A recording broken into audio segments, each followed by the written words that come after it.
Okay, good evening, everybody. Hello, and welcome to our very first Dunlap Institute uh, Couch to Cosmos talk series. We're very glad that you're able to join us this evening. This is the first time we've ever done something like this. We're doing this as a hopefully an enjoyable thing for everybody while people are trapped at home and maybe looking for something a little bit interesting or fun to do with their time. I'm very glad that you've all been able to join us. Oh, just one small problem with the audio, one sec.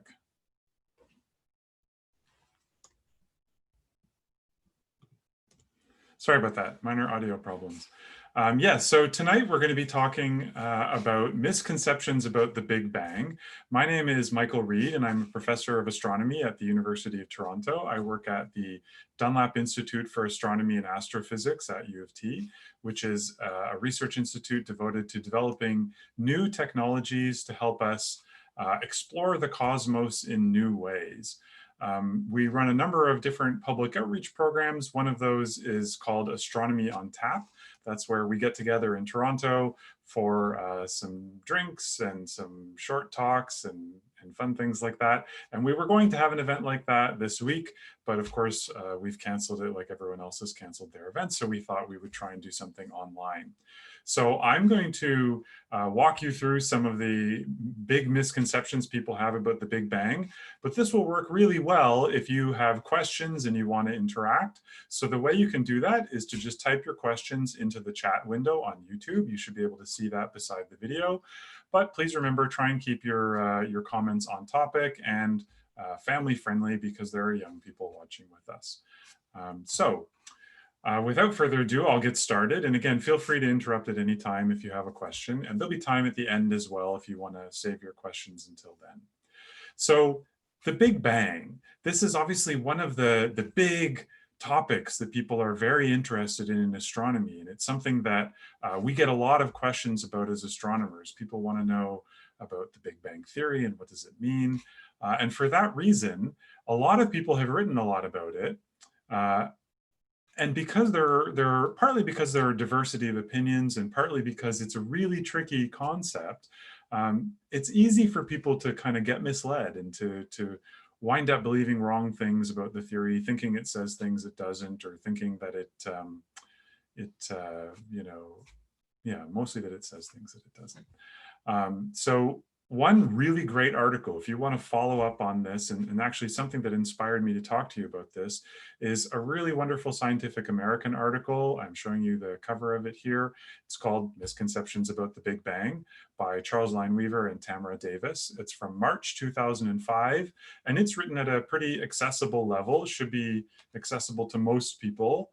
And it goes through a slightly different set of misconceptions about the Big Bang than I'm going to go through tonight, but it's a really great article, lots of good visualizations in it to help you understand all sorts of weird aspects of the Big Bang.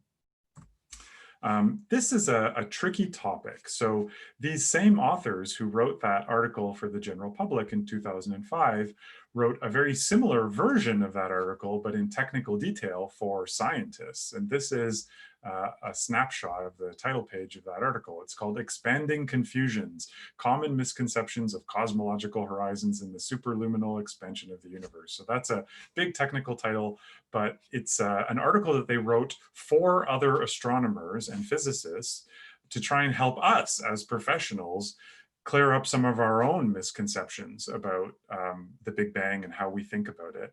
Because even among professional astronomers, this is a tricky topic. Not everyone works on this. I myself am not a cosmologist. That's the kind of astronomer that studies the Big Bang. But part of my job is to be able to explain it to people clearly. So that puts me in a position of hopefully trying to have all of the ideas clear in my head. And that's what I'm going to try and share with you today. One thing I wanted to share from this paper is an appendix. That's a bit at the end of the paper. And this lists some of the mistakes that other professional astronomers have made in discussing the idea of the Big Bang. And I'm just showing you a kind of clip of it. If you know some famous physicists and astronomers, you may recognize some names here. This is Richard Feynman, Rindler, McVitie, Weinberg. These are all people who've written really immensely influential books and articles about the Big Bang. They're professional astronomers who nevertheless have made mistakes in trying to understand what the theory says, because it is actually quite complicated. I may even make a mistake today, or I may say something that one of my colleagues would disagree with, but hopefully I'll be able to give you something close to the consensus picture among professional astronomers. So why do I say the consensus picture? Because not everybody agrees. This is another article, and don't worry, I'm not going to bore you all night with abstracts from professional articles, but this is an article written by another group of professional astronomers, and you can see the title is Expanding Space, the Root of All Evil.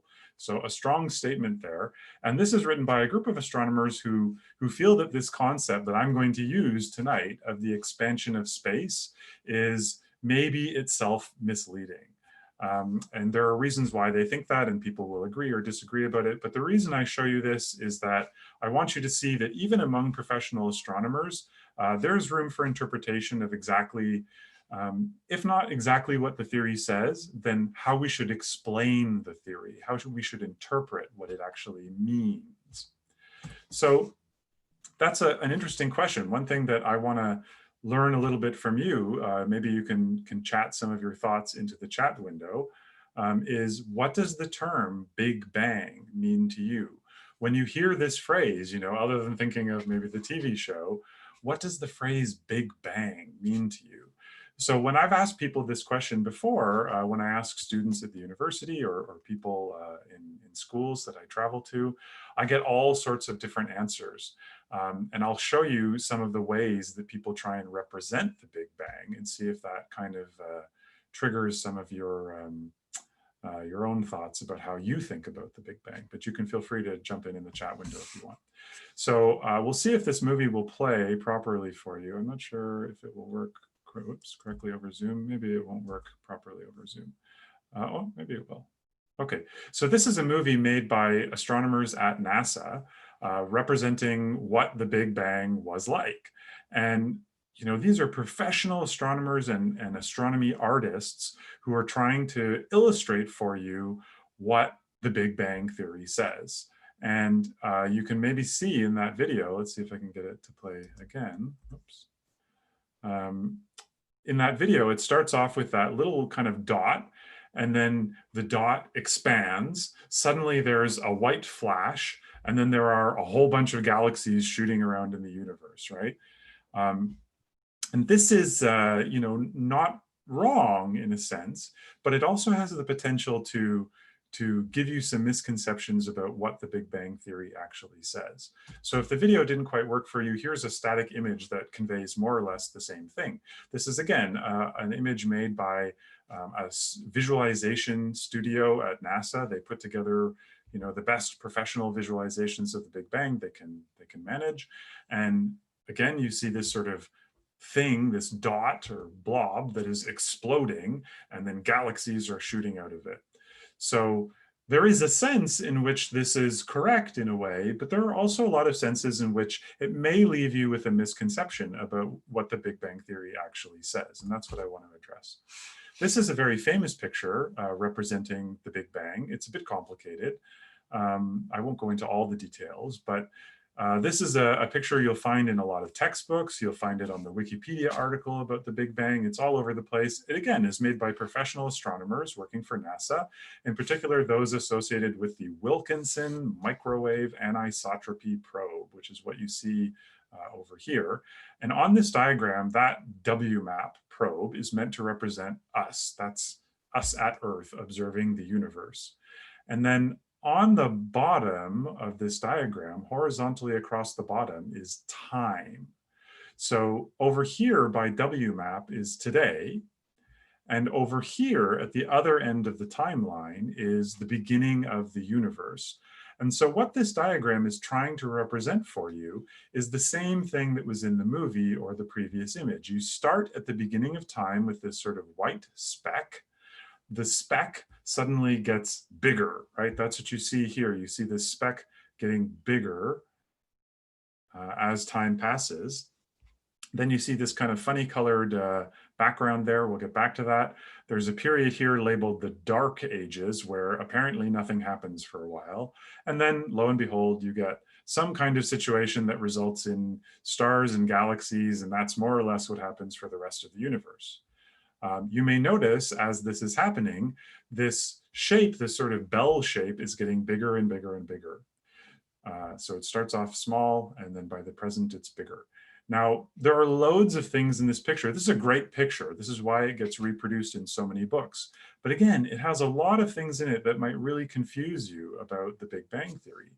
So one of those is, if you come back to the beginning here, you may notice that this little white dot is sort of shining, right? There's this graphic around it to indicate that it's shining. But if you take the diagram literally, some of the light that it is shining is actually going back before the beginning of time, right? This is meant to be the beginning of the universe, beginning of time, and yet some of the light is going backwards. So that's confusing. You may also wonder, why is the universe a bell shape, right? A lot of people ask that question.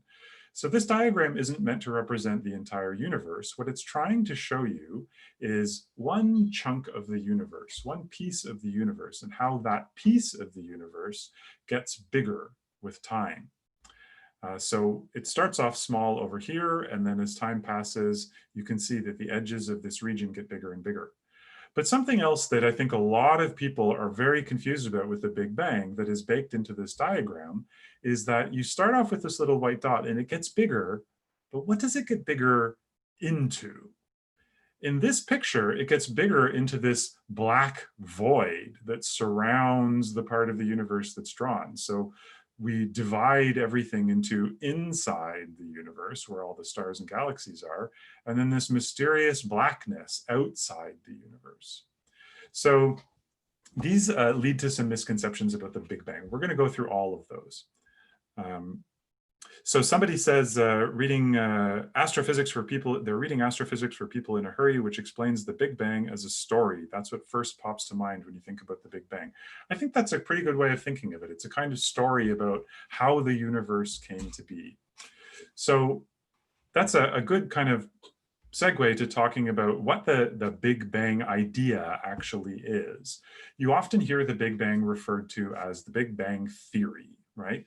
And this gives rise itself to a misconception. We quite often hear people say the Big Bang is just a theory. Often we hear this kind of language used when people are trying to imply that a scientific theory is maybe not very firmly grounded or hasn't been proven well. But that's a miscommunication between scientists and everybody else. When scientists say that something is a theory, what we mean is that it's our best working idea for how something operates in the universe. We don't mean that it's tentative. It could be tentative. It could be something we haven't really worked through yet or for which there isn't much evidence. But it could also be something that is really solidly grounded in evidence, but is continually evolving. Maybe in school, you would have heard, law as a word that people use in science. So you may have heard of the law of gravity, for example.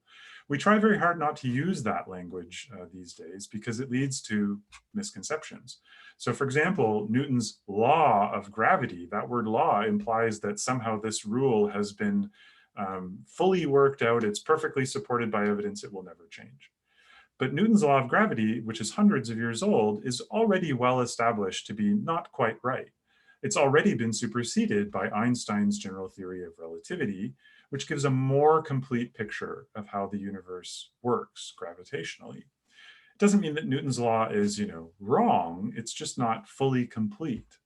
So the Big Bang theory you can think of in analogy with that. It's our best working description of how the universe works, but that doesn't mean that we're trying to say that it doesn't have any flaws. And we'll come back to some of those flaws later. So let's talk about this just a theory idea. Let's talk a bit about the evidence for the Big Bang theory, why astronomers believe in the Big Bang. So it starts in part with this gentleman. This is Edwin Hubble. You may have heard of him. He's famously got a space telescope named after him. And he was working in the early part of the 20th century, the 1910s. on making observations of some things in the universe people didn't understand very well at the time. Nowadays, we call the things that he was studying galaxies. But at the time, he didn't really know what they were. Not all astronomers had kind of settled on what galaxies were. They saw these kind of faint smudges in the sky. They thought maybe they were groups of stars, maybe they were clouds of gas, and they studied them. They measured lots of things about them. And as you do when you discover a new thing in the universe, you just try and measure everything you can about it to understand it better. So Hubble was one of the people who was working on measuring properties of galaxies. And what he did in particular, one of the things he did was measure the distances to galaxies and something called the redshift of galaxies. Now, redshift is more or less what it sounds like. It's the amount by which the light from a galaxy has been shifted to the red end of the spectrum. So that means that if a star in that galaxy if you took a star from that galaxy and you held it, close to Earth, and you looked at it, at its color, and you said that it was a blue star. Well, if you put it in that distant galaxy and you measure its color in that distant galaxy, you'd find out, oh, it's a lot redder than if it were sitting next to you on the surface of the Earth, or near the Earth, not on the surface of the Earth, obviously. And so what Hubble found was the more distant the galaxy you look at, the more the colors of the galaxy were shifted towards the red end of the spectrum. And he found a very specific relationship, which is shown on this graph. So this graph is showing you distance on the horizontal axis and redshift on the vertical axis. And what he found was that if a galaxy is twice as far away as another galaxy, it's twice as redshifted. Twice as far, twice as redshifted. 3 times as far, 3 times as redshifted, and so on. And this rule is now called Hubble's law. Now, if you make a particular interpretation of redshift, what redshift tells us about these galaxies is, and I'm going to have to be a little loose with my language, you'll see why later on, is it tells us how fast the galaxy is moving away from us. So the bigger the redshift, the faster the galaxy is moving away from us. That's how people thought of it in Hubble's time. So what this law tells us is that the further away a galaxy is, the faster it's moving away from us. Now, right away, that may not seem very interesting. Big deal. Lots of things are moving around in space.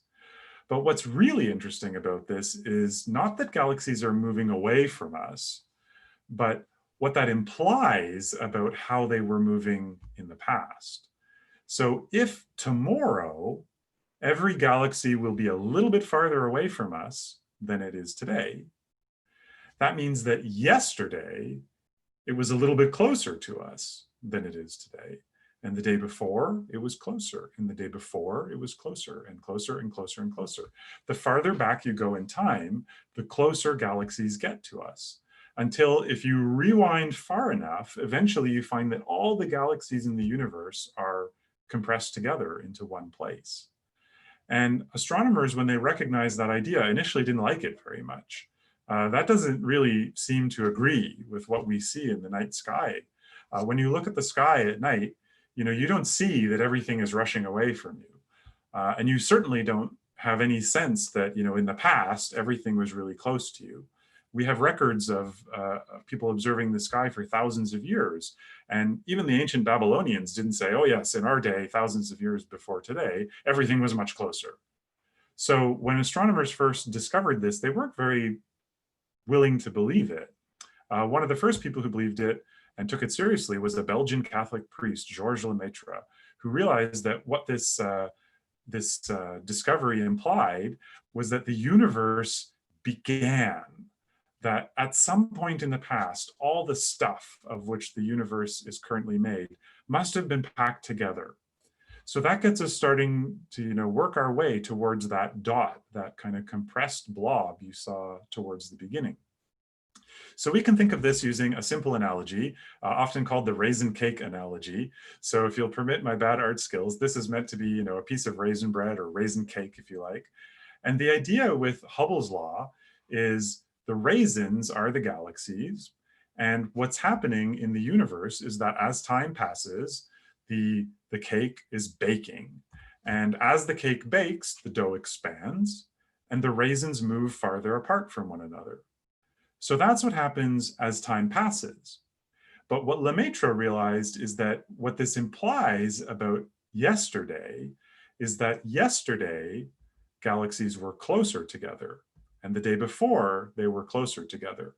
And if you keep rewinding, you reach a point where, again, the galaxies would once have all been compressed together. And that's where this idea came from. So if you reverse that, you say, okay, the galaxies were once all compressed together. Somehow they came apart. This must have been some kind of, fireball or explosion or something. And it was actually an astronomer who was making fun of that idea who coined this term Big Bang. He was sort of trying to mock the idea of this so-called Big Bang. But that name stuck. So that's what we still call it today. So that's the basic idea. A long time ago, we now know it's about 13.8 or about 14 billion years ago, all the stuff in the universe was compressed together. So that's a pretty bold claim, right? Again, there's no evidence from that just by looking at the sky. You can't see that. So in science, what we do, especially when someone makes a really strong and seemingly extreme claim, is look for other evidence that that would be true. So Hubble's law suggests to us that space is getting bigger, galaxies are rushing away, and that they were once compressed together. But what we ask is, if that were true, what else would be true that we could look for? So if there was a time when all the galaxies, all the matter in the universe were compressed together, what other evidence would there be that that had happened? And people thought about this in great detail, and they came up with something quite clever. The idea that they came up with is that if all the matter in the universe had once been compressed together, it would have been very, very hot, right? Imagine taking all the stars, all the galaxies, all the gas, the dust, the planets, everything in the universe. Imagine all that stuff was compacted together in the early universe. That means that you get something that's very, very hot. In fact, you get what's called a plasma. A plasma is a gas where all of the electrons, in this diagram, those are the little blue dots, all the electrons have been torn away from their parent atoms, which are the plus symbols. So the electrons have negative charge, the atoms or the protons have positive charge. Whoops. And in that state where the electrons and the atoms, the atomic nuclei, are wandering around independently of one another, it turns out that that is very opaque. Light can't travel in a medium like that. It basically gets absorbed constantly by electrons and protons and gets bounced from electron to electron. So at that time, the universe was opaque. But at some point, as the universe started its expansion, this plasma would be expanding, or would be, being distributed in an ever expanding universe. So you take something that's compressed and hot, and you let it expand, expand, expand, expand, expand, and as it expands, it cools down. So you may have had this experience yourself. If you've ever discharged, an aerosol hairspray can or a fire extinguisher, you know that when you let the gas inside, this compressed gas, expand, it cools down. So this is the idea that at the beginning of time, when everything was compressed and hot and packed together, light couldn't pass. But as it expanded and it cooled and expanded and cooled and expanded and cooled, eventually it reaches a point where it's cool enough that all the electrons, all the little blue dots, snap on to the atoms and they stick to them. That can only happen when the gas is cool.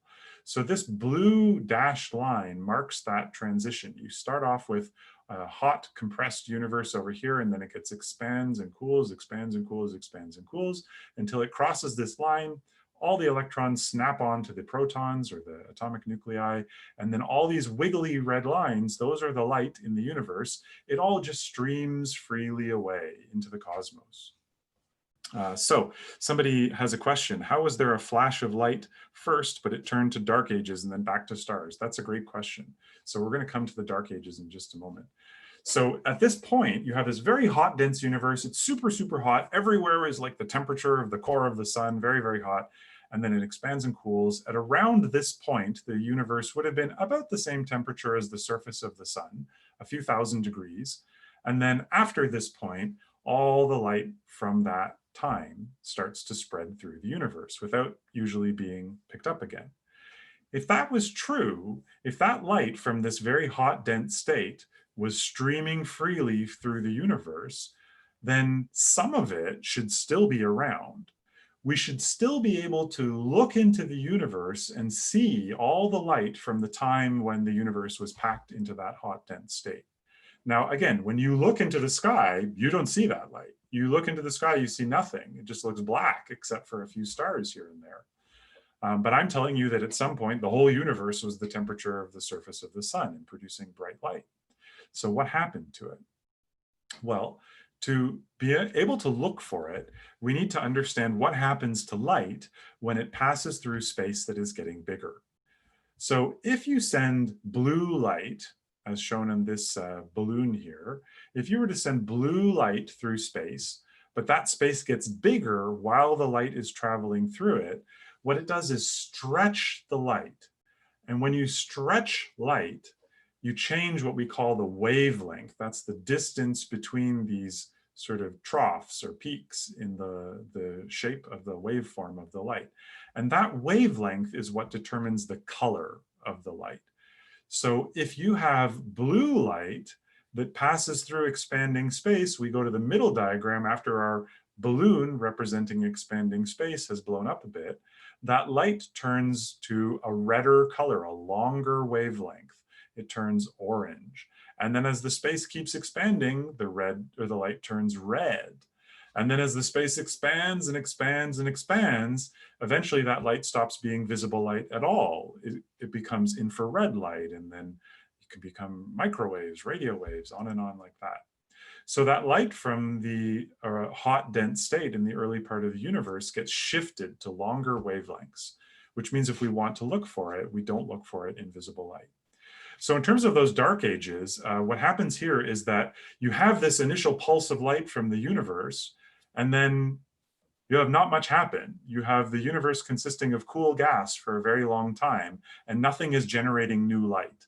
So for the person who is asking about this dark ages period, that's why there's a dark age. There's light streaming around through the universe, but that light is passing through increasingly big empty space, and there are no stars yet. So there's nothing to make bright points of light and light up the universe. So you get a dark age period before the first stars form. So let's look to see if we can find this light that we're saying should exist if the Big Bang happened. Now, let's think about where should this light be coming from? If the Big Bang happened, if the entire universe was once hot and dense, and no matter where you were standing, in every direction you looked, you saw hot gas. And all that's happened since then is that that universe has gotten bigger and bigger and bigger. That means that even now, in every direction you look, you should be looking toward a place where everything used to be hot and dense. So that means that if the Big Bang happened, we should be able to find a kind of light where the whole sky is lit up by a smooth kind of wash of light left over from that hot, dense early state. So let's look for it. So I'm going to show you some images of the whole sky in different kinds of light. We're going to start in super high energy light, and we're going to go to very low energy light. Or if you like, we're going to go from very short wavelength light to very long wavelength light. And to give you an idea of what you're looking at, the picture in the background here, this blue and red picture, that is an image of the whole entire sky as seen from Earth, but it's the entire spherical sky that's been unpeeled and then stuck flat on the page. In exactly the same way that in the lower corner here, you can see the entire surface of our spherical Earth has been peeled off the Earth and then stuck flat on the page. So this map shows the entire spherical surface of the Earth. This map shows the entire spherical sky. So this light is gamma rays. This is super high energy light that comes from extremely hot things, right? And what you see in this image is that most of the sky, the blue parts, are where there's not a lot of gamma rays. And then the kind of pink and red and yellow parts are where there's lots of gamma rays. So there's some coming from spots all over the sky. Those can be different things, stars and exploding stars, things like other galaxies. And then you see this great big band across the middle of the sky.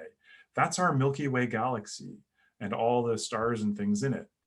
So this is not the light we're looking for from the Big Bang, because the light we're looking for should be spread equally everywhere. This light is spread in different amounts everywhere. There's some places where it's hot, some places where it's not so hot, not what we're looking for. So let's step through different wavelengths of light and see what we find. So this is gamma rays, very short wavelength, high energy. Now let's look at X-rays, slightly shorter wavelength, slightly lower or slightly longer wavelength, slightly lower energy. These are the same kinds of light that your dentist will shine through you to be able to see what's going on inside your bones or your teeth. And again, you can see there's all sorts of stuff here. The big line across the middle is our Milky Way galaxy. And then all the other stuff going on is various other astrophysical processes, stars exploding and things like that, but not the light from the Big Bang. So I see there's some more questions coming in. Didn't I say initially that the light couldn't pass through since it was opaque? So first there's a flash of light, then it's an opaque state, and then it becomes redshifted. Yeah, kind of. So initially, everything is hot and dense. There's loads of light being produced. It just can't go very far before it gets absorbed again. So think of something like, the core of the sun. It's making tons and tons and tons of light, but that light can only travel a tiny, tiny, tiny fraction of, a millimeter, and then it hits something and gets absorbed again. So we say that's opaque because the light can't go very far before it gets absorbed. But only after the universe expands and cools can that light stream freely without immediately hitting an atom and being sucked up again. So that's the light we're looking for. So another step in wavelength, this is visible light. This is the kind of light your eyes can see. Now maybe the sky starts to look more familiar. You see the dark black background of space. You see stars all over the place. This big band of light is our Milky Way. The sort of dark parts here, those are what we call dust lanes. That's where dust in the Milky Way is blocking the light from stars. Again, not the light we're looking for. We're looking for light that's spread equally across the sky. Here's near infrared light. This is the kind of light you would tend to perceive more as heat if it touched your skin. You can see through most of the galaxy in that kind of light, but you still see lots and lots of stars. Here are some other galaxies. Still not what we're looking for. Far infrared light. This is a longer wavelength of infrared light. Now again, what you're mostly seeing here is actually the dust in the Milky Way galaxy, dust and gas, not the stars anymore. And still you see our galaxy, and then you see some cooler areas farther away from the galaxy. Still not what we're looking for. Now we're going to go look at microwaves. This is an actual map of the sky in microwaves. I promise I did not just draw a big oval in PowerPoint and color it orange. This is an actual map taken using an actual space telescope. This is the WMAP space telescope, the one I mentioned to you earlier. And what it did was went up in space and it just measured microwaves all over the sky. And this is the picture you get. This is the light left over from that hot, dense state. This is the thoroughly, thoroughly redshifted light. It used to be visible light. It's been shifted through near infrared, far infrared, and now 14 billion years later, by the stretching of space, this light has been converted to microwaves. But note that this light is coming equally from every part of the sky, or almost equally. And that is the signature of the Big Bang. If the universe was never in this hot, dense state that the Big Bang says it was in, then how could every part of the sky simultaneously have emitted the same color of light? What would have done that? There aren't stars in every part of the sky. There aren't galaxies or dust or anything equally distributed. The only way to explain this is if the whole universe was once very hot and very dense. So that is one piece of evidence for the Big Bang Theory. One reason why, even though we give it this word theory, that doesn't mean that we're not sure that it happened. We're quite sure that the thing we call the Big Bang happened in some way. There are details that are left to be worked out. but it definitely happened. There are other pieces of evidence that we don't have time to go through, but you could ask me about them later if you like. One of them is the generation of chemical elements in the universe, the distribution of hydrogen, helium, lithium, other chemical elements. Exactly matches what we would expect if the universe was once very hot and very dense. And there are a number of other arguments that all point towards the fact that a long time ago, about 14 billion years ago, the universe was very hot and very dense. So in that sense, the universe meets this gold standard in science of making a prediction, or the Big Bang rather, meets the standard of making a prediction that then gets confirmed by multiple separate independent experiments. So it's a theory, but it's a really well-tested theory. So that's one misconception. We'll go through the rest a bit faster. So a big misconception people have, and again, this is often the fault of us as astronomers in the way we explain it, is people tend to think of the Big Bang as an explosion. You saw that in that video at the beginning, and in the picture, there's this blob, this hot dense thing, and then it explodes.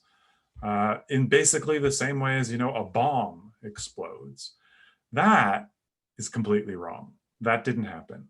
However, drawing what did happen is really hard. And so that's why we often resort to just using this explosion metaphor. But let me try and unpack it for you. So an explosion is when you have something that is compact, and then the pieces separate and they fly apart into space. Space that already exists, and space that is not modified by the explosion, right? If I blow up a grenade, the pieces are going to shoot through space, but the space isn't going to change. It's just going to have pieces of grenade flying through it, right? So that's an explosion. It looks like this, right? The pieces, in this case, galaxies, fly through space, which is here represented by this grid. So let's review that. So we have this grid. In an explosion, the grid just stays how it is. The grid represents space. And the pieces of the universe, these galaxies, fly across the grid, crossing the grid squares. That's an explosion. That's not what happened with the Big Bang. The Big Bang was an expansion. In fact, it still is an expansion. The Big Bang is still happening. And I mean that quite literally. The hot, dense state is over, but the expansion continues. So in a very real sense, the Big Bang is still continuing. So what does an expansion look like? I want you to pay attention to the positions of these galaxies. So note that these two are separated by 2 squares, and these two are separated by 3 squares. In expansion, the separation between the objects doesn't change relative to the grid, because all that's happening is the grid is getting bigger. So here we have the same 2 galaxies. They're still 2 grid squares apart. These are still 3 grid squares apart. They haven't moved. I'm doing air quotes there, because they're still at the same place on the grid, but the grid got bigger. That's expansion. That's expansion. So I see someone asking, is the grid even real? Not in a kind of physical sense. There's no grid drawn on the universe. But what we measure is that distant galaxies get farther away from us, and that is reflected by how much their light is stretched on its way to us. You can actually measure the difference between a galaxy that is moving through space, crossing grid squares, and a galaxy that is expanding with or is being pulled away from us by expansion of space. Those actually produce 2 very subtly different forms of redshift. One is called a Doppler shift. That's if the galaxy is moving through space. And the other is called a cosmological redshift. And that's if the galaxy is moving along with space. And many galaxies do both. They may move a little bit across the grid, but they're also being pulled along with the grid as the grid gets bigger. But again, the grid itself is not a physical thing. It's just our measuring tool. Okay, other questions here. How do we come up with the 14 billion estimate? A loose way of getting that 14 billion estimate is to just take Hubble's law and rewind it. So you say, okay, given that graph, given how far away the galaxies are today and how fast they're moving away, if you just rewind that calculation, how long ago would they have been here? That's the easiest way to get that 14 billion years. There are other independent ways of doing it, and they now nicely all basically converge to approximately that same number. So that's the difference between expansion and explosion. Explosion, pieces move through pre-existing space. Expansion, the space itself gets bigger, dragging things with it. So you may think those aren't very different, but you'll see in a moment why it matters. So a third big misconception people have, and again, this is mostly our fault as astronomers, and this is a really, really big one. This is probably the #1 thing people ask me about the Big Bang is, if you clever astronomers think that the universe is expanding, what is it expanding into? And this is where we're going to need to use our imaginations a little bit.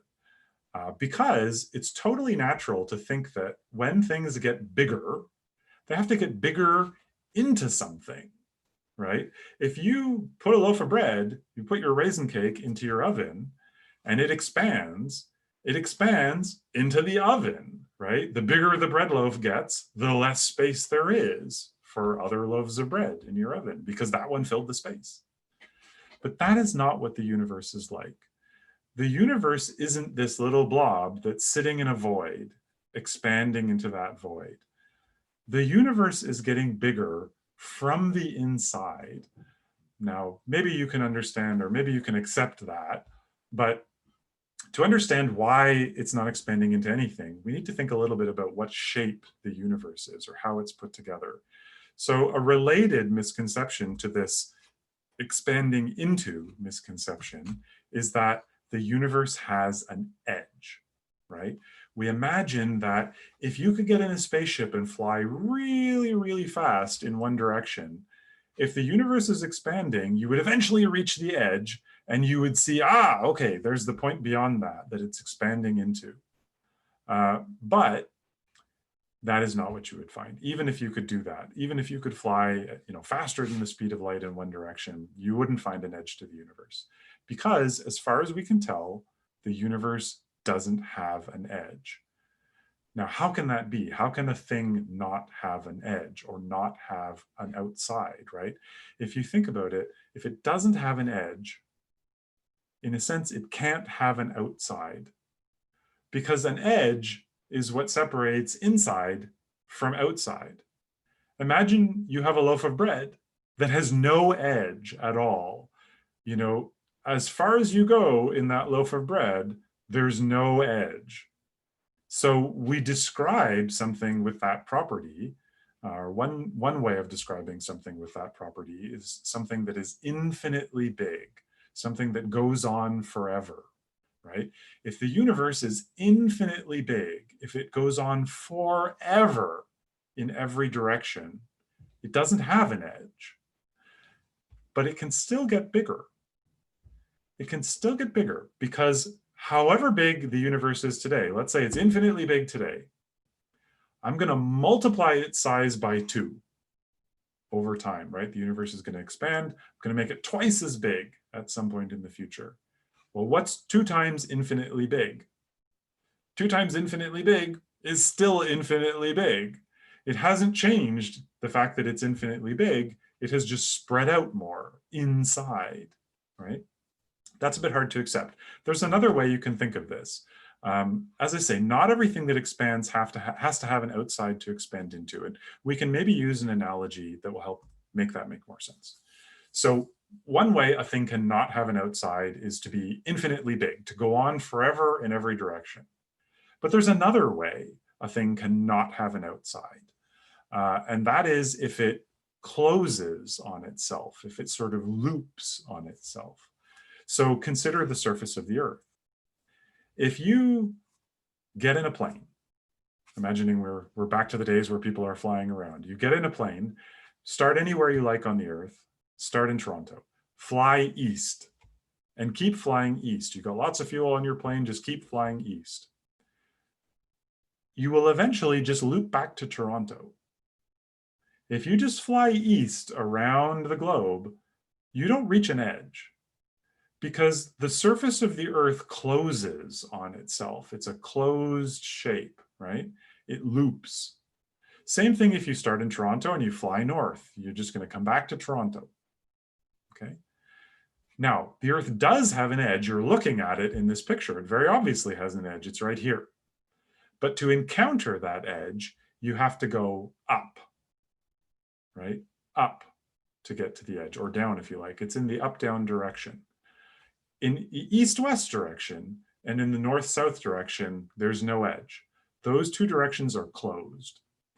And so you could imagine putting a universe together in which not the two directions, as on Earth, two directions are closed, one is open, right? Two loop, one doesn't loop, one just goes away from the surface. You can, as it turns out, put a universe together in such a way that all three directions close on themselves. So that if you started in the universe and you headed in one direction, you would eventually loop and return to your original point. If you go in a perpendicular direction, go the up direction, you'll return to your original point. Go the other direction. So you can go front to back, you can go side to side, you can go up and down. No matter which direction you go, you're eventually going to come back to your original point. That's a different way that something can not have an edge, right? And again, if you're confined to the surface of the Earth and you're not able to go up or down, but I double the size of the Earth, I have magical powers and I can double the size of the Earth, make it twice as big. Suddenly there's a whole lot more area. Suddenly, you know, Toronto and Shanghai are much further apart than they used to be. But there wasn't a hole that was filled in. Just the surface of the Earth expanded. There wasn't an edge before, and there isn't an edge now, right? Now, obviously, we can't do that with the Earth, but it turns out that space is something you can do that with. You can change the relationship between galaxies in such a way that they get further apart, even though none of them pushed outward beyond an edge anywhere. So I see there's some more questions here. Someone said, as the grid expands, does the galaxy expand in size? No. So someone else is asking a little bit about why does this happen? So why is the universe expanding in the first place? It's expanding because 14 billion years ago, it got a push from something. We'll come back to that. Something gave it a push, and it's still going. It's very much like a figure skater or a skater on the ice, and they have very little resistance between their skate and the ice. If you push them, they're just going to keep going until something counteracts them and makes them stop, right? So in the case of a skater, there's a tiny, tiny bit of friction between them and the ice, which will eventually stop them. In the case of the universe, the equivalent would be gravity. All the objects in the universe have gravity, and they pull on one another and try and reverse or slow this expansion. And for a long time after we discovered the expansion of the universe, we thought, okay, maybe someday gravity will slow the expansion and maybe even stop it and maybe even reverse it and cause the universe to collapse again. But we know now that that's not true. The universe got a big enough push when it got going that all the gravity of all the things in the universe is not enough to slow it down and reverse it. In fact, there's a mysterious substance or mysterious phenomenon in the universe that we don't understand very well called dark energy, which without dark energy, the universe would just keep expanding. But with dark energy, it's actually expanding faster and faster every day. It's getting a push. So it's a skater who's not just coasting along the ice at a constant speed. Some invisible hand is pushing the skater. We don't understand dark energy very well, but we do know that it's responsible for making the universe expand faster and faster all the time. So in terms of the universe having an edge or expanding into something, if it's infinitely big, which we believe it is, so we don't actually think the universe is like the surface of the Earth and closes on itself, probably. Maybe, but probably not. It seems to be infinitely big based on our measurements. And if that's true, then it doesn't have an outside. So there's nothing for it to expand into. If it did have an outside, it wouldn't be infinitely big, right? If you could stand at the edge of the universe and point to something that's not in the universe, then it's not infinitely big, okay? So infinitely big things don't need something to expand into. So someone said, is there a diagram to show the way that that could be possible? What shape would it be? So I'm not sure if maybe you're referring to, you know, the the shape of the universe in which you can move in each direction and still loop back on yourself. I think that might be what you're asking about. If so, can I draw that? No, I can't draw that. But what I would draw, if I were to draw it, would be take some shape, make it a cube, say, and just what this is literally what we do in computers when we want to simulate this. You just add a condition such that if you leave one side of the cube, you just reappear on the other side, right? If you leave one side, you reappear on the other side. You can actually write down math that properly describes a shape like that. But it's not something you can draw. Not on a two-dimensional screen or two-dimensional piece of paper. So you don't actually have to have this, you know, cube where you know, teleport from one side to the other. But actually drawing the correct shape is really, really basically not possible in a comprehensible way on a two-dimensional screen. You can look up, for example, you can go look up something called a hypercube and start to get a sense of how one draws these funny connected spaces in higher dimensions. But this is why you always see diagrams showing the universe as some two-dimensional thing, like the grid I just showed you that changes. We can't draw the full three-dimensional shape the way it is actually put together. Disappointing, I know.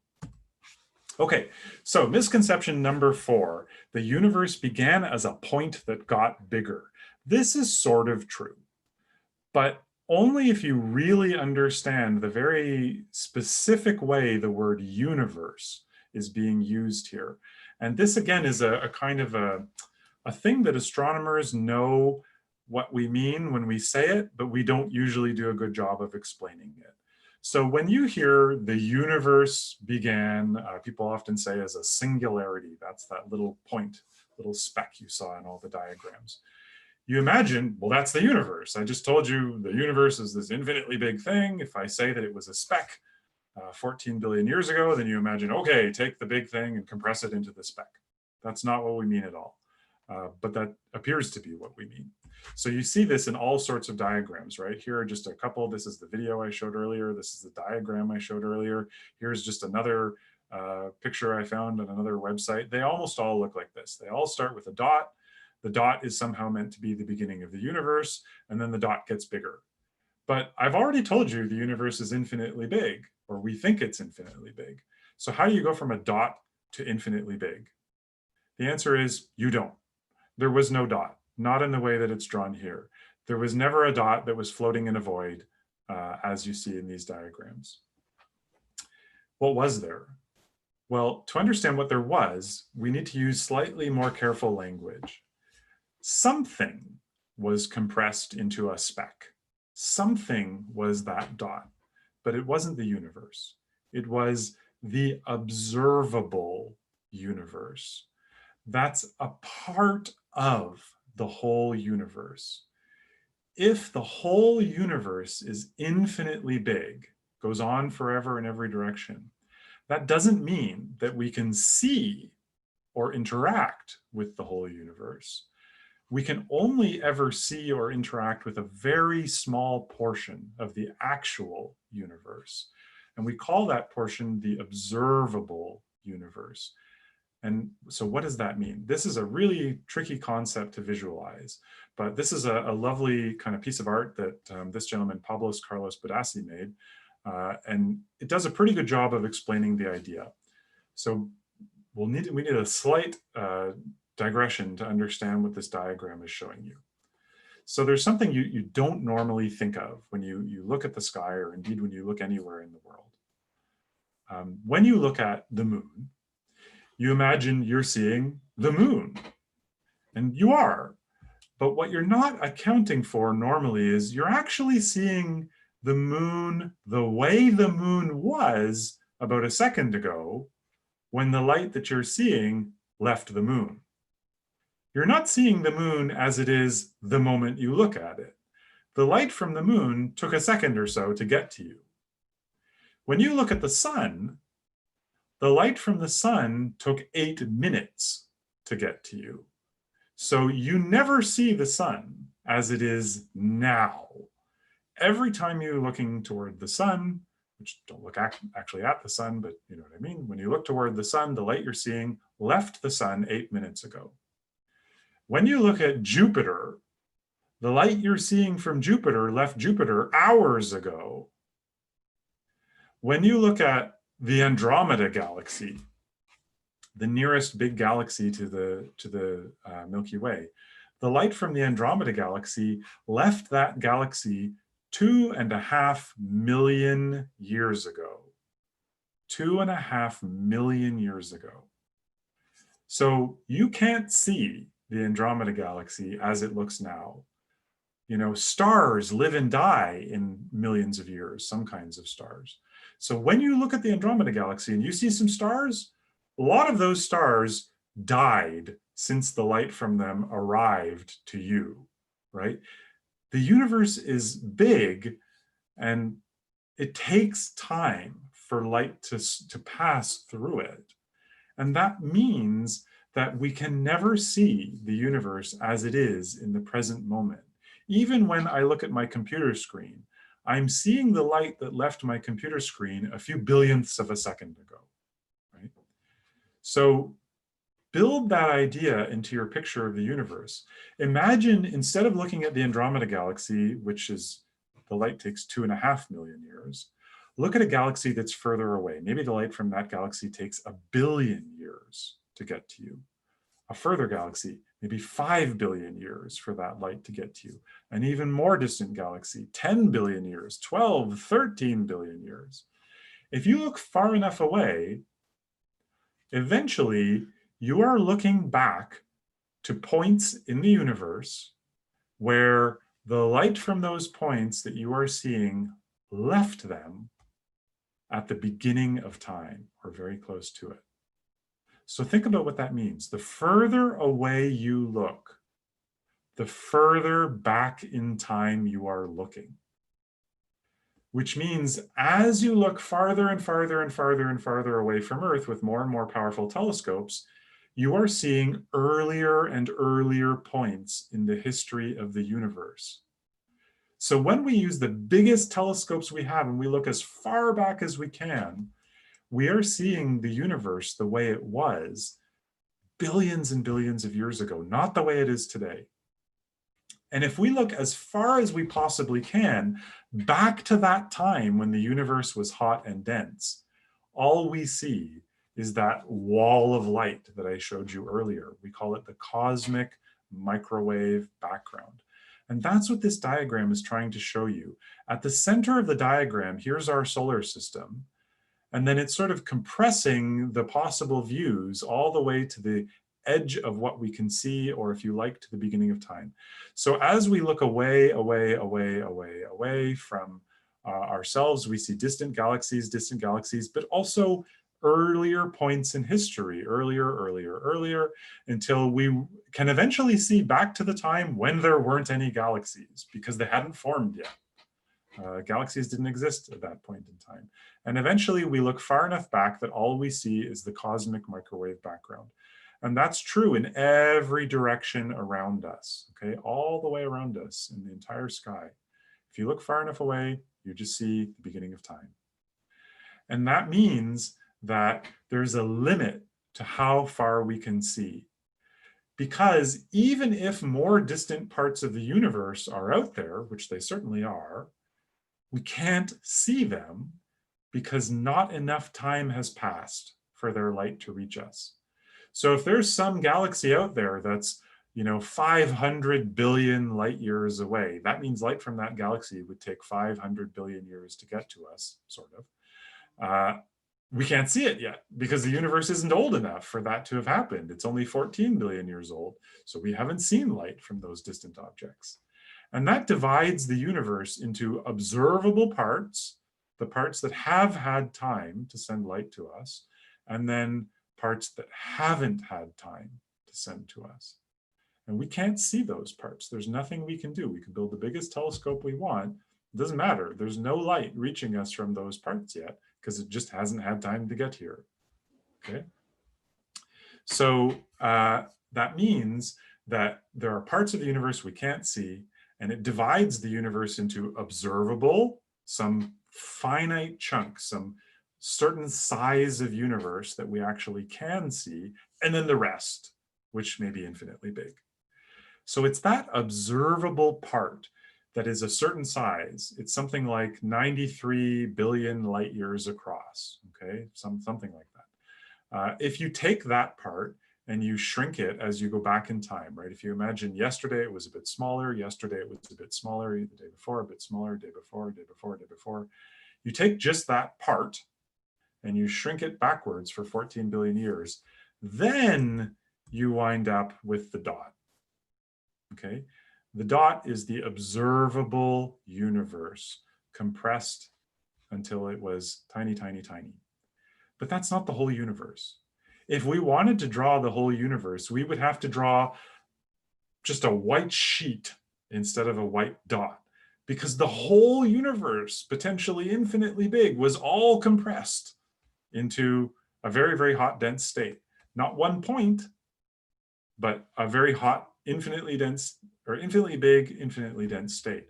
Because if you take something that's infinitely big and you rewind, you shrink it, it's still infinitely big. So you can keep shrinking it. You can shrink it all the way back for 14 billion years. It's still infinitely big. It's just a lot denser because you packed all this stuff together. I know that's a tricky concept to understand, but that's basically what the theory says and what the evidence seems to support. So it's not that the universe began as a dot, it's that the observable part of the universe began as a dot. So the universe could have been infinite to begin and still be infinite, just with a lot more space between all of the different bits and pieces. Okay, so again, we can do the same kind of thing with Earth. The Earth, if you were to imagine the Earth a long time ago, imagine the Earth was getting bigger day by day. Yeah, a long time ago, it would have been a lot smaller. I mean, it's not really the case, right? But imagine if the Earth were getting bigger over time, then at one point it would be small, but it still wouldn't have an edge. You could compress it, still wouldn't have an edge. It would just be a lot smaller. Same thing in the future, it gets a lot bigger. It still doesn't have an edge. It's just bigger. You could take one part of it. You could say Australia. Australia gets smaller, smaller, smaller as you go backwards towards the beginning of time. And Australia compresses to be its own little dot. But that doesn't mean that the whole thing was a dot. Okay, so if, as a kind of final thought, if the universe was getting bigger, you may wonder, how will it end? If it's expanding all the time, what's going to happen to it? Well, when I was learning astronomy, starting to learn astronomy in the 90s, we didn't know the answer to that question. We had all these four pictures. Actually, we mostly had these three pictures on the left side of the diagram. So these three pictures show you the size of the observable part of the universe, not the whole thing, just the observable part. And they're showing you a slice through it to give you a sense of how big it is. So in the picture we used to have, we thought, okay, at some point in the past, the universe begins expanding, it's hot and dense, begins expanding, and our little observable slice of it starts small and it gets bigger, bigger, bigger, bigger, but eventually it reaches this point, and we thought maybe at some point gravity would grab on to all the stuff in the universe and it would cause it to collapse again. And you would get this scenario where the universe returns to its original hot, dense state. That was, we call that the big crunch. That's not going to happen. An alternative is, okay, maybe you don't have enough stuff in the universe to actually reverse the expansion, but maybe you have enough to just halt it. And that's this universe. We call this a critical universe, where the universe starts off getting bigger, bigger, bigger, but eventually it reaches some basically maximum size and then just basically maintains that size, okay? Doesn't really get bigger after that point. We don't live in that universe either. Then we thought, well, maybe the universe will just get bigger forever, but at a steady state. So it starts getting bigger and then it just keeps getting bigger forever. It's like the skater coasting across the ice. They just keep going, keep going, keep going, get bigger, get bigger, get bigger. We don't live in that universe either. We live in the universe on the right. The difference between the coasting universe and the universe on the right is this mysterious thing discovered in the late 90s called dark energy. dark energy is something that it's not responsible for the Big Bang or the expansion of the universe, but it is changing the expansion of the universe. It's taking constant rate expansion, which you see in the coasting model, and it's changing it into accelerating expansion. This is the invisible hand pushing the skater, right? And so we live in this universe where the universe began at some point in the past. It's been expanding all along, but day by day, the expansion goes faster and faster and faster. And so in the far future, eventually everything will have expanded to the point where all the galaxies will be dragged apart from one another. All the gas that has existed and can form into stars will get used up. It will all turn into stars. Those stars will live, they will die. Some of them will turn into black holes. A lot of stuff will fall into those black holes. And eventually there just won't be any new material left to form new stars. It'll all have been used up and dragged away from all the other material. And the stars will start to go out. They'll run out of fuel and they'll go out. And at that time, the universe will be very cold, very dark. It will probably not be possible for life as we understand it to live at that time. And as far as we know, the universe will just keep getting bigger. So people sometimes call that the heat death of the universe because it gets bigger and colder and bigger and colder and bigger and colder. And that is not going to happen for a very long time, uncountable trillions of years, but it's going to happen as far as we can tell. Okay, so the very last thing, very quickly, is the idea that this misconception that the Big Bang Theory explains where the universe came from. So I said at the beginning that the Big Bang Theory is very well supported by evidence, lots of independent lines of evidence, but it doesn't say what a lot of people think it says. What the Big Bang Theory actually says is that at some point in the past, all of the stuff in the universe was compressed into a hot, dense state, and ever since then, it has been expanding. It has been expanding according to Hubble's law, modified by the addition of dark energy to accelerate the expansion. But it doesn't tell us why was the universe in a hot, dense state? Where did that come from? How do you get an infinitely big universe in the first place? Why was it dense when it started? Why is it expanding? What kicked it off to start it expanding? The answer to all of those questions is we don't know. So if you worry that the Big Bang Theory implies things like that, it doesn't, not yet.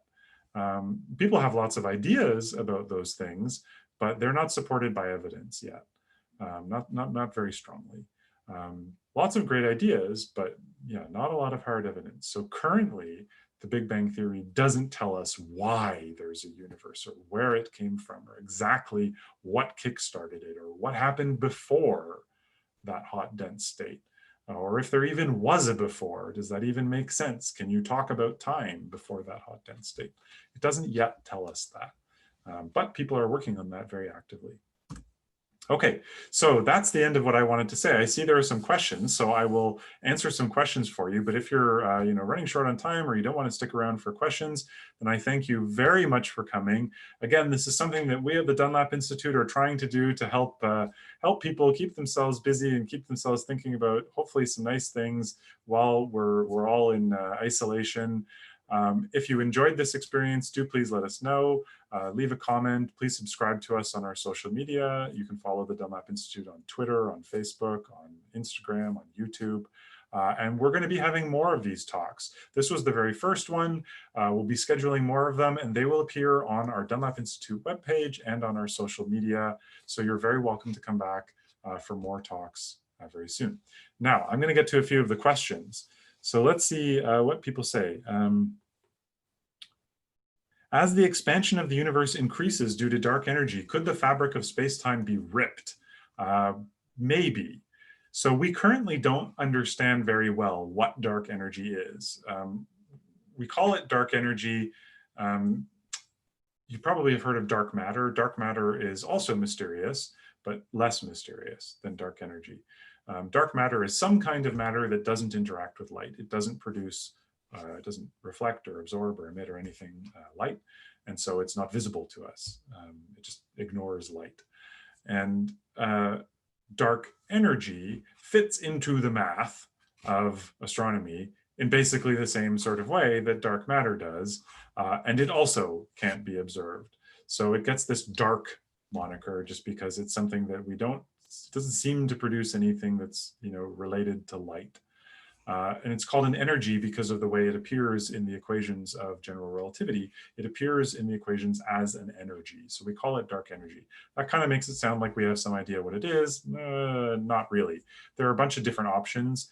Some of those options suggest that it's just a fundamental property of the nature of space, and that it could actually, there could even be more and more dark energy all the time, and it could actually lead to a kind of a tearing of space where the acceleration accelerates to a dramatic degree, and things get really badly torn apart. We don't yet know if that will happen. So let's see, how concerned should we be that our best model of the universe requires a constant creation of energy per cubic centimeter, no matter how the universe gets diluted? So this person is referring to one of the models that we have for dark energy, which is that it's this sort of fundamental property of space, and that as new space comes into existence, if you like, as the universe expand and there wind up being more cubic meters of universe than there were yesterday, somehow those cubic meters are still filled with the same amount of dark energy as all of the other cubic meters that already existed. If that sounds weird, it should. That's weird, right? If somehow you could take your swimming pool and stretch the edges of the swimming pool, you would expect the water level to drop, right? Because there's only so much water. But if you could, stretch your swimming pool and suddenly it filled with more water so that the water level remained the same, that would be weird. I mean, stretching your swimming pool is pretty weird in the first place, but imagine you had an elastic swimming pool or something. That's kind of how some astronomers imagine dark energy, that it continues to exist at a constant level, even as space expands. So that's quite weird. Should we be concerned about it? Only in that it seems really weird, but that doesn't mean it's not true. There are lots of things that seem really weird about the universe that turn out to apparently be true. So I'm not deeply concerned about it, but it is very weird. Okay, let's see, who else is asking? Let's see. I described a spherical universe and said it was not the shape of our universe. Can I go over the other possible shapes? Sort of. So describing the shape of the universe is a tricky thing to describe. There's different things you can mean when you talk about the shape of an object. So how to describe that? So when astronomers speak of the shape of the universe, we usually aren't speaking of, the boundary you would see if you could view it from an outside godlike perspective, right? If I have a basketball, when we talk about the shape of the basketball, we mean it's spherical. It has a radius, and the radius defines the outer edge of the baseball or whatever ball. If the universe is infinitely big, it's sort of useless to talk about its shape in that sense, right? Because it doesn't have an edge. And so if you define the shape by the edge, it's very hard to talk about the shape of an infinitely big thing. But you can talk about its shape in a different way. And that's more like what we tend to call its geometry rather than its shape. So you can have a universe in which an easy way to think of it, I wish I had a picture, but an easy way to think of it is if you draw a triangle. Draw a triangle on a piece of paper, flat on your desk, okay? If you draw that triangle, you may remember from geometry class in school that a triangle on a piece of flat paper, the angles, if you add up the three angles inside a triangle, they add up to 180 degrees, right? But if you draw a triangle on a basketball, right? Get a ruler, draw three straight lines, connect them in a triangle on a basketball, and you measure the angles in that triangle. Because the shape of the ball, because the ball is curved, that actually sort of opens up the corners a little bit. And now if you measured all the corners, you would find that the total angle is more than 180 degrees.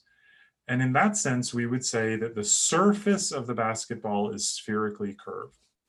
It turns out that even though the universe itself is not a ball, a literal ball like a basketball, you can nevertheless bend the space inside the universe such that it could be flat, like a piece of paper, with the angles adding up to 180. It could be curved like a sphere, where they add up to more than 180, or it could be bent the other way, and we call that saddle shaped. Think of like a saddle you put on a horse. So it's sort of bent the opposite way, or like a bowl shape, where the angles add up to less than 180 degrees. And each of those has different implications for kind of how the universe is put together.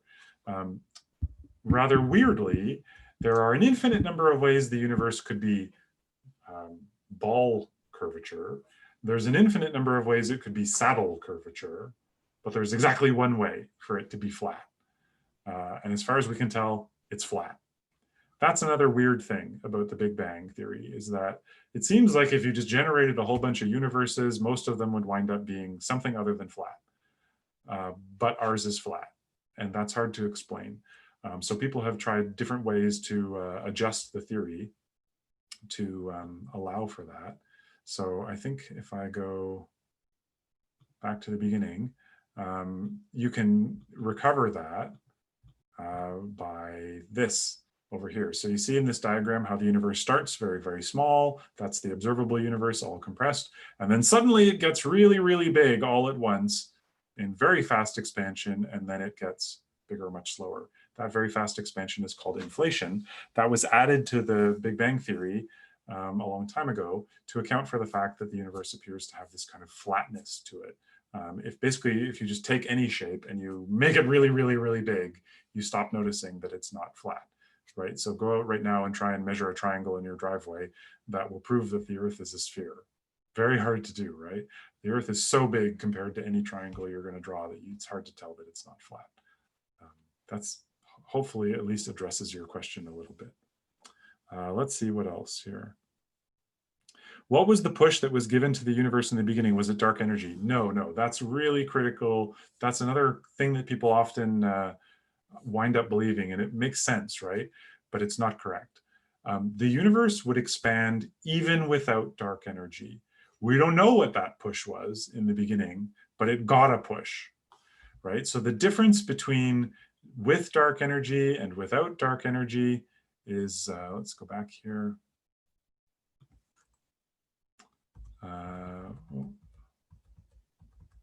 So the difference between dark energy, that's the accelerating universe, and no dark energy, that's the coasting universe, both of them got some mysterious push at the beginning.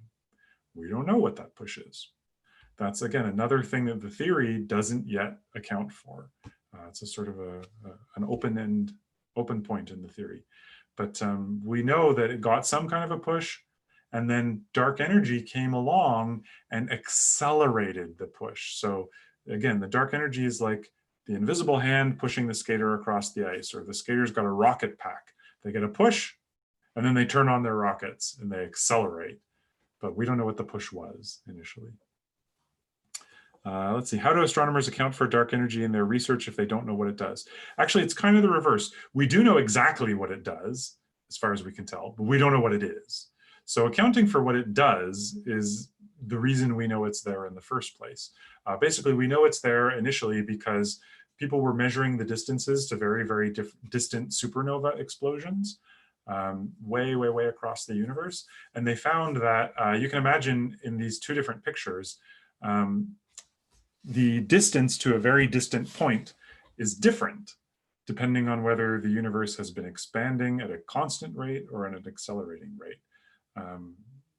It's sort of hard to see that in the picture, but that's how they determined that dark energy was there. Distant supernovae were not at the distances they ought to have been if the universe had been expanding at a constant rate all the time.